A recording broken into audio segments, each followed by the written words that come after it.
दोस्तों नमस्कार। आपके अपने प्रिय चैनल लाइफ हाई STDIS में आप सबका स्वागत है।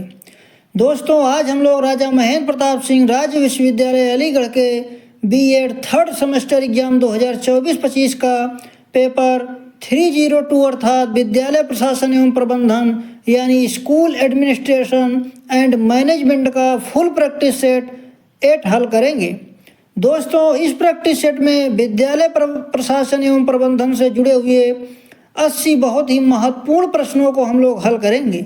यदि आप लोग इस प्रैक्टिस सेट को कई बार रिवीजन करके तैयार कर लेते हैं तो आप लोगों को तमाम प्रश्न इसी प्रैक्टिस सेट से मिलेंगे।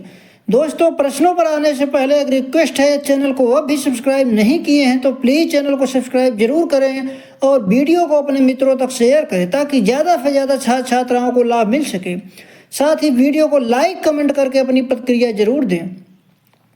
पहला प्रश्न है, विद्यालय प्रबंधन को प्रभावी बनाने में प्रमुख समस्या है। ऑप्शन ए कम साक्षरता दर, ऑप्शन बी छोड़ने की उच्च दर, ऑप्शन सी कमजोर प्रबंधन, ऑप्शन डी इनमें से कोई नहीं। इसका सही जवाब हो जाएगा ऑप्शन सी कमजोर प्रबंधन। कमजोर प्रबंधन विद्यालय प्रबंधन को प्रभावी बनाने में सबसे बड़ी बाधा है। विद्यालय प्रबंधन में शामिल है नंबर 1 विद्यालय के लक्ष्यों और उद्देश्यों को निर्धारित करना, नंबर 2 विद्यालय की संसाधनों को प्रभावी ढंग से उपयोग करना, नंबर 3 विद्यालय के कर्मचारियों और छात्रों के बीच समन्वय, नंबर 4 विद्यालय के प्रदर्शन का आकलन करना। अगला, यदि विद्यालय प्रबंधन इन कार्यों को प्रभावी ढंग से नहीं करता है तो विद्यालय के प्रदर्शन को प्रभावित कर सकता है। कमजोर प्रबंधन के कारण विद्यालय में निम्नलिखित समस्याएं हो सकती हैं।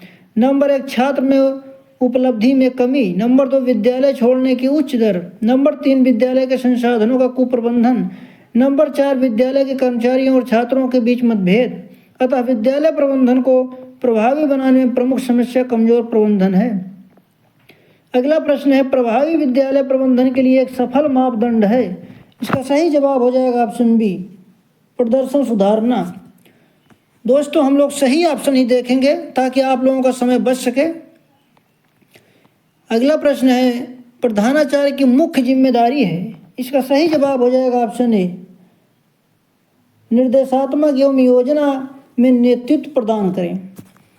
अगला प्रश्न है, शैक्षिक प्रशासन और प्रबंधन का कार्य है। इसका सही जवाब हो जाएगा ऑप्शन ए निर्देशात्मक कार्य, ऑप्शन बी गैर निर्देशात्मक कार्य, ऑप्शन सी ए तथा बी दोनों। इसका सही जवाब हो जाएगा ऑप्शन सी ए तथा बी दोनों। अगला प्रश्न है, एक कार्यक्रम के सभी तत्वों के बीच सद्भाव लाने के लिए आवश्यक है। इसका सही जवाब हो जाएगा ऑप्शन ए समन्वय। अगला प्रश्न है, विद्यालय प्रशासन का स्तर किसके माध्यम से आंका जा सकता है। इसका सही जवाब हो जाएगा ऑप्शन ए अधिगम का परिणाम। अगला प्रश्न है, बजट किसका अनुमान है। इसका सही जवाब हो जाएगा ऑप्शन ए आय और व्यय का। अगला प्रश्न है, लोकतांत्रिक प्रशासन किस पर आधारित है। इसका सही जवाब हो जाएगा ऑप्शन ए आपसी सहभाजन पर। अगला प्रश्न है, गैर विकास बजट में शामिल है। इसका सही जवाब हो जाएगा ऑप्शन ए भवनों का रखरखाव, ऑप्शन बी वेतन, ऑप्शन सी चालू खर्चे, ऑप्शन डी उपर्युक्त सभी। इसका सही जवाब हो जाएगा ऑप्शन डी उपर्युक्त सभी। अगला प्रश्न है, अनुशंसित अभ्यास से पता चलता है कि निम्नलिखित में से किसे पाठ्यक्रम से संबंधित निर्णय लेने की प्रक्रिया में शामिल किया जाना चाहिए। इसका सही जवाब हो जाएगा ऑप्शन डी यानी पाठ्यक्रम विशेषज्ञ, 2 शिक्षा बोर्ड, 3 पेशेवर स्टाफ, 4 माता पिता और छात्र, यानी चारों हो जाएंगे। अनुशंसित अभ्यास से पता चलता है कि निम्नलिखित में से किसे पाठ्यक्रम से संबंधित निर्णय लेने के लिए प्रक्रिया में शामिल किया जाना चाहिए। ऑप्शन डी 1 2 3 4 यानी सभी को। अगला प्रश्न है, नेता सबसे अधिक आश्वस्त हो सकता है कि एक समूह अच्छी तरह से काम कर रहा है जब। इसका सही जवाब हो जाएगा ऑप्शन सी प्रतिभागी एक दूसरे के साथ खुले आधार पर बातचीत कर रहे हैं। अगला प्रश्न है, छात्र शिक्षक की शिक्षा में देख रेख या सहयोग करने वाले शिक्षक की प्राथमिक भूमिका सबसे उपयुक्त रूप में वर्णित है। इसका सही जवाब हो जाएगा ऑप्शन बी छात्र शिक्षक द्वारा लागू किए जाने वाले शैक्षिक दर्शन का निर्धारण करना। अगला प्रश्न है, शैक्षिक प्रशासन किसकी एक प्रक्रिया है? इसका सही जवाब हो जाएगा ऑप्शन बी, शैक्षिक संस्थानों की गतिविधियों का प्रबंधन। अगला प्रश्न है, शैक्षिक प्रबंधन में नियोजन का कार्य है। इसका सही जवाब हो जाएगा ऑप्शन ए, इच्छित लक्ष्यों के लिए भविष्य की तैयारी। अगला प्रश्न है, शैक्षिक प्रबंधन में समन्वय का कार्य है। इसका सही जवाब हो जाएगा ऑप्शन बी, हितधारकों के बीच संबंध स्थापित करना। अगला प्रश्न है, शिक्षा पर्यावरण का मतलब है। शिक्षा पर्यवेक्षण का मतलब है। इसका सही जवाब हो जाएगा ऑप्शन ए, शिक्षण अधिगम प्रक्रिया के विकास में सहायता करना। ऑप्शन बी, वह अनुशासन जिसके द्वारा हम दूसरों के मामलों को नियंत्रित करते हैं। ऑप्शन सी, ए तथा बी दोनों। इसका सही जवाब हो जाएगा ऑप्शन सी, ए तथा बी दोनों। कार्य का विभाजन निम्नलिखित में से किस कार्य के अंतर्गत आता है? इसका सही जवाब हो जाएगा ऑप्शन बी, संगठन। अगला प्रश्न है, वह प्रक्रिया जिसके द्वारा संगठन अपनी मानव संसाधन आवश्यकताओं को पूरा करता है। इसका सही जवाब हो जाएगा ऑप्शन डी, नियुक्तिकरण। अगला प्रश्न है, प्रबंधन की निम्नलिखित विशेषताओं में से कौन सी गलत है? इसका सही जवाब हो जाएगा ऑप्शन सी, प्रबंधन समस्या पैदा करने वाला दृष्टिकोण है। अगला प्रश्न है, प्रबंधन बहुविषयक है। इसका मतलब है कि इसका सही जवाब हो जाएगा ऑप्शन ए, प्रबंधन कई अन्य विषयों के ढांचे की मदद से विकसित किया गया है। अगला प्रश्न है, द स्टडी ऑफ एडमिनिस्ट्रेशन का प्रकाशन किसने कराया? इसका सही जवाब हो जाएगा ऑप्शन ए, वुडरो विल्सन। अगला प्रश्न है, BCS के अनुसार शिक्षा की प्रशासनिक क्रिया की क्रियाएं हैं। इसका सही जवाब हो जाएगा ऑप्शन ए, 5। अगला प्रश्न है, विद्यालय संगठन के मूलभूत सिद्धांत हैं। इसका सही जवाब हो जाएगा ऑप्शन ए, लोच का सिद्धांत। ऑप्शन बी, उपलब्ध संसाधनों के उपयोग का सिद्धांत। ऑप्शन सी, लोकतंत्रीय सिद्धांत। ऑप्शन डी, उपर्युक्त सभी। इसका सही जवाब हो जाएगा ऑप्शन डी, उपर्युक्त सभी। अगला प्रश्न है, विद्यालय संगठन का उद्देश्य है बालकों का। इसका सही जवाब हो जाएगा ऑप्शन ए, सर्वांगीण विकास। अगला प्रश्न है, विद्यालय प्रशासन के कार्यों को बांटा जाता है। इसका सही जवाब हो जाएगा ऑप्शन ए, प्रशासकीय कार्य। ऑप्शन बी, नीति निर्धारण संबंधी कार्य। ऑप्शन सी, ए तथा बी दोनों। इसका सही जवाब हो जाएगा ऑप्शन सी, ए तथा बी दोनों। अगला प्रश्न है, प्रधानाचार्य के विषय में कौन सा कथन गलत है? इसका सही जवाब हो जाएगा ऑप्शन सी, कक्षा शिक्षण के प्रति अनुत्तरदायी है। अगला प्रश्न है, प्रधानाध्यापक का प्रशासनिक दायित्व है। इसका सही जवाब हो जाएगा ऑप्शन ए, प्रबंध समिति के अच्छे संबंध कायम करना। अगला प्रश्न है, प्रधानाध्यापक का कार्य है। इसका सही जवाब हो जाएगा ऑप्शन ए, नियोजन। ऑप्शन बी, शिक्षण कार्य। ऑप्शन सी, अनुशासन की स्थापना। ऑप्शन डी, उपर्युक्त सभी। इसका सही जवाब हो जाएगा ऑप्शन डी, उपर्युक्त सभी। अगला प्रश्न है, प्रधानाध्यापक के पर निरीक्षण कार्य में सम्मिलित है। इसका सही जवाब हो जाएगा ऑप्शन ए, शिक्षण कार्य का निरीक्षण। ऑप्शन बी, कार्यालय कार्य का निरीक्षण। ऑप्शन सी, मूल्यांकन। ऑप्शन डी, उपर्युक्त सभी। इसका सही जवाब हो जाएगा ऑप्शन डी, उपर्युक्त सभी। अगला प्रश्न है, प्रधानाध्यापक के गुण हैं। इसका सही जवाब हो जाएगा ऑप्शन ए, नेतृत्व की क्षमता। ऑप्शन बी, व्यवहार कुशल। ऑप्शन सी, ए तथा बी दोनों। इसका सही जवाब हो जाएगा ऑप्शन सी, ए तथा बी दोनों। अगला प्रश्न है, प्रधानाध्यापक में कौन से गुण होने चाहिए? इसका सही जवाब हो जाएगा ऑप्शन ए, व्यक्तित्व गुण। ऑप्शन बी, व्यावसायिक गुण। ऑप्शन सी, ए तथा बी दोनों। इसका सही जवाब हो जाएगा ऑप्शन सी, ए तथा बी दोनों। अगला प्रश्न है, अध्यापक राष्ट्र का भाग्य निर्णायक होता है। इसका सही जवाब हो जाएगा ऑप्शन ए, हुमायूं कबीर का। अध्यापक राष्ट्र का भाग्य निर्णायक होता है, यह कथन है हुमायूं कबीर का। अगला प्रश्न है, शिक्षा के व्यावसायिक गुणों में शामिल है। इसका सही जवाब हो जाएगा ऑप्शन ए, व्यावसायिक परीक्षण। ऑप्शन बी, व्यावसायिक निष्ठा। ऑप्शन सी, जीवन शक्ति। ऑप्शन डी, ए तथा बी दोनों। इसका सही जवाब हो जाएगा ऑप्शन डी, ए तथा बी दोनों। अगला प्रश्न है छात्रों के वर्गीकरण के आधार हैं। इसका सही जवाब हो जाएगा ऑप्शन ए मानसिक आयु, ऑप्शन बी रुचि, ऑप्शन सी कालानुसार आयु, ऑप्शन डी उपर्युक्त सभी। इसका सही जवाब हो जाएगा ऑप्शन डी उपर्युक्त सभी। अगला प्रश्न है छात्रों के वर्गीकरण के आधार हैं।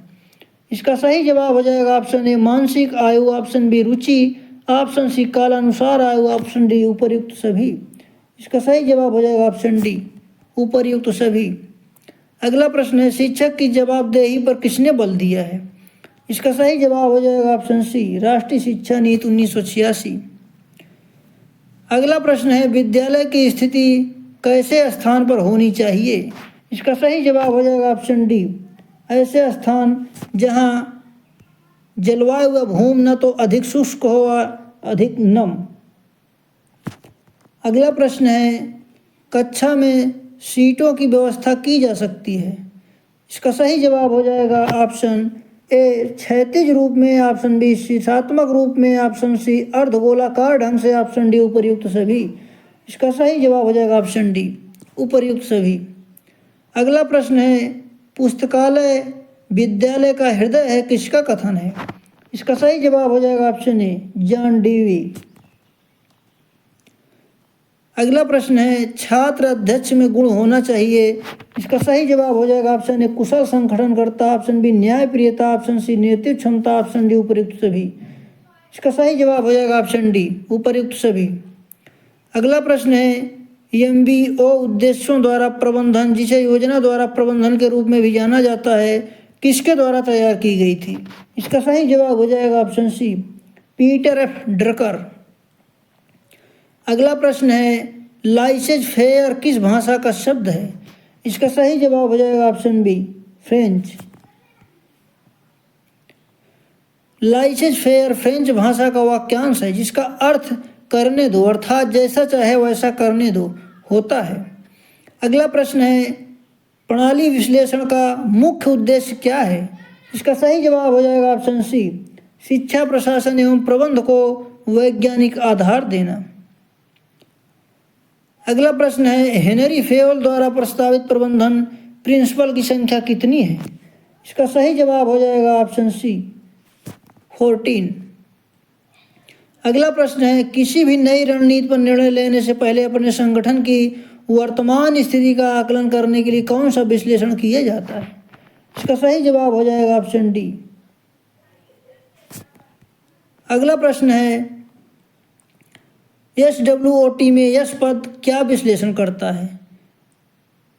इसका सही जवाब हो जाएगा option A strength of your organisation.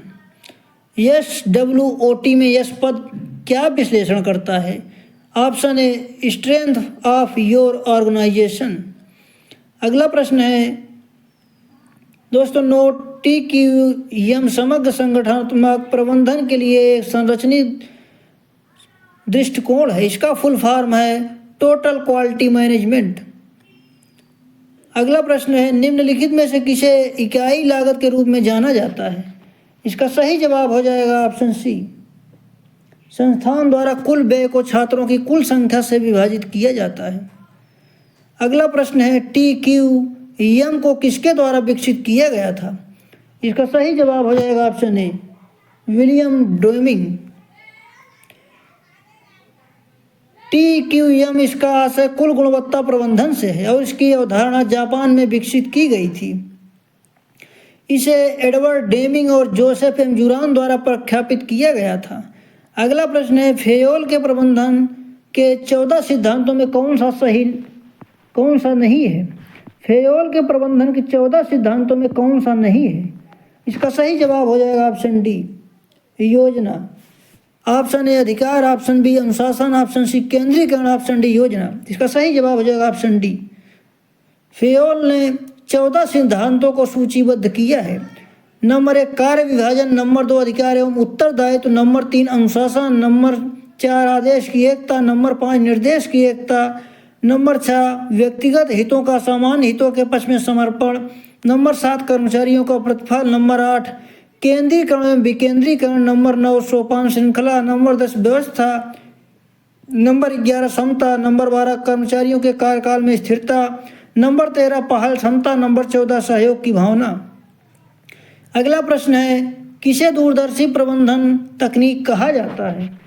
इसका सही जवाब हो जाएगा ऑप्शन ए TQM को। अगला प्रश्न है, शिक्षा प्रशासन तथा छात्र के संबंधों को बताने वाला कारक है। इसका सही जवाब हो जाएगा ऑप्शन ए शिक्षा संरचना में बालकों के व्यक्तित्व निर्माण के प्रावधान। अगला प्रश्न है, योजनाओं और निर्णयों का क्रियान्वयन किसका अंग है? इसका सही जवाब हो जाएगा ऑप्शन सी कमांडिंग। अगला प्रश्न है, विद्यालय प्रबंध प्रक्रिया के अंग हैं। इसका सही जवाब हो जाएगा ऑप्शन ए नियोजन, ऑप्शन बी संगठन, ऑप्शन सी नियंत्रण, ऑप्शन डी उपर्युक्त सभी। इसका सही जवाब हो जाएगा ऑप्शन डी उपर्युक्त सभी। अगला प्रश्न है, विद्यालय प्रबंध का मानवीय घटक नहीं है।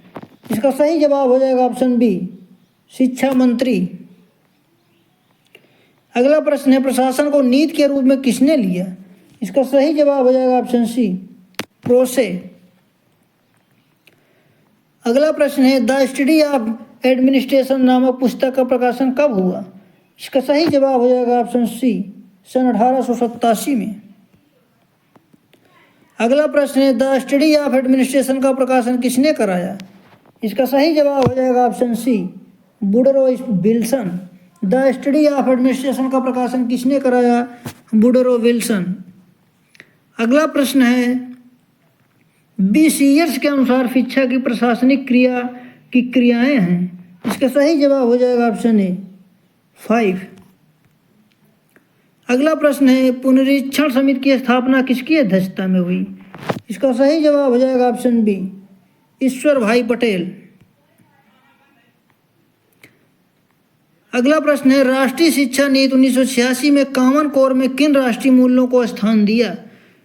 इस ऑप्शन है लोकतंत्र, ऑप्शन बी धर्मनिरपेक्षता, ऑप्शन सी पर्यावरण का संरक्षण, ऑप्शन डी उपयुक्त सभी।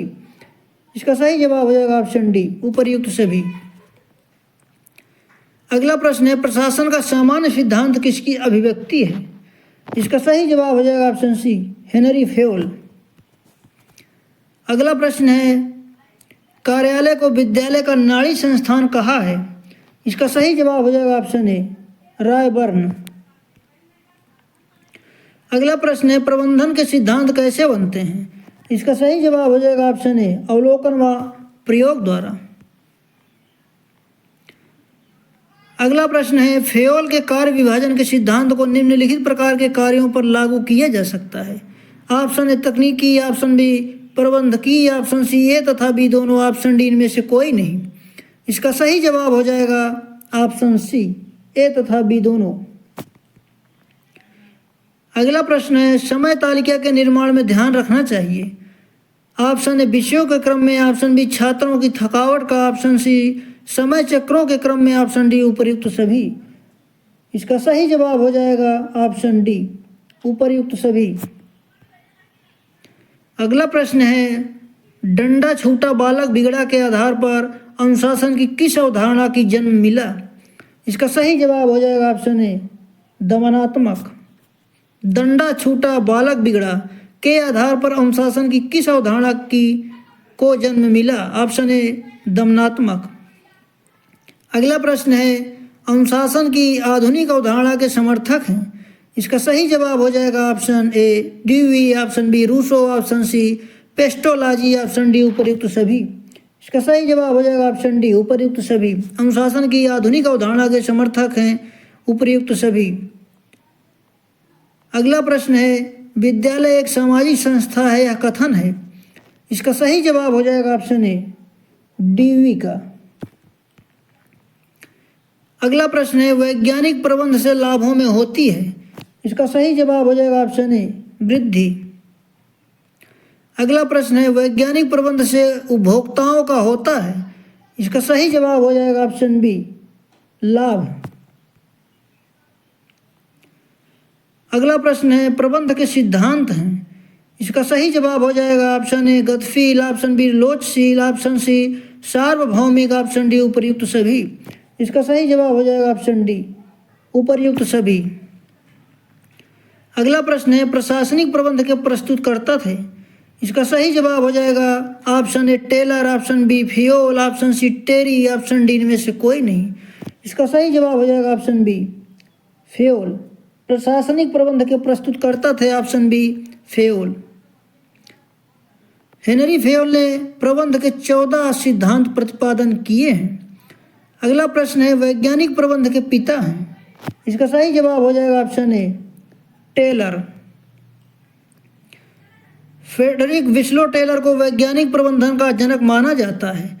वे एफ.डब्ल्यू. टेलर के नाम से अधिक प्रसिद्ध हैं। वे अमेरिका के मैकेनिकल इंजीनियर थे जिन्होंने औद्योगिक क्षमता में सुधार का विधिवत अध्ययन किया। अगला प्रश्न है वैज्ञानिक प्रबंध का मूल आधार है।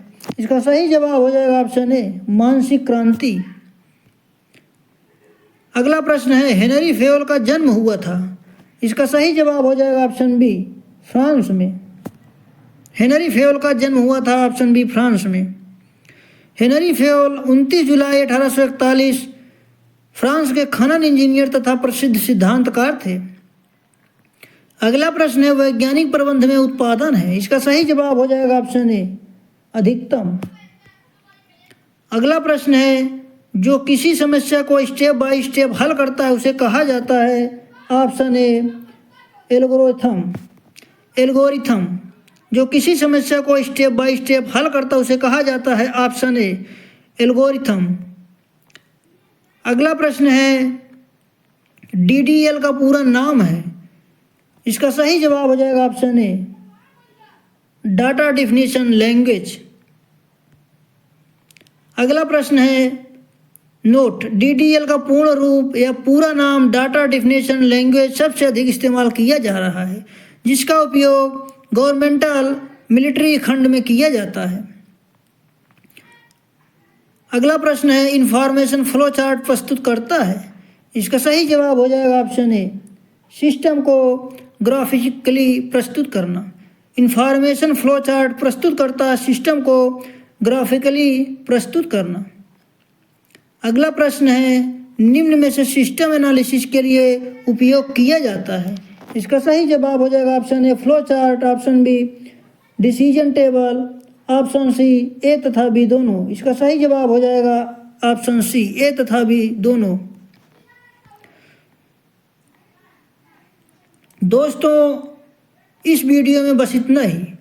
पूरा वीडियो देखने के लिए आप सबका धन्यवाद। दोस्तों इस प्रैक्टिस सेट को आप लोग कई बार जरूर दोहराएं ताकि आप लोगों को एग्जाम में अधिक से अधिक लाभ मिल सके। इस वीडियो में बस इतना ही। मिलते हैं अगले वीडियो में, तब तक के लिए नमस्कार दोस्तों, शुक्रिया।